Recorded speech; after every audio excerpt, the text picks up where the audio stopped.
Вскрыть нарушение земельного законодательства становится сложнее. На помощь государственным инспекторам по использованию и охране земель пришли новые технологии – электронные карты, спутниковые снимки, картографические материалы. С их помощью управлением Росреестра по Курской области проводятся административные обследования земельных участков. Такая процедура введена с 1 января 2015 года.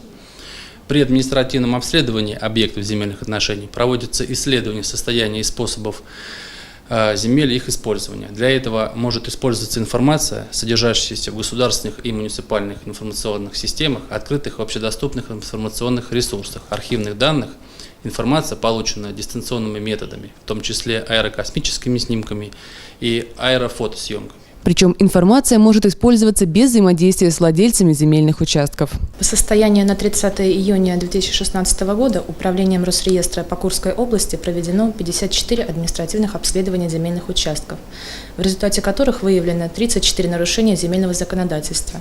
Из них 19 нарушений по статье 7.1 Кодекса Российской Федерации об административных нарушениях – это самовольное занятие земельного участка, 14 нарушений по части 1 статьи 8.8 КоАП РФ «Использование земельных участков не по целевому назначению». И одно нарушение по части 2 статьи 8.7 материалы по данной проверке направлены в управление Россельхознадзора.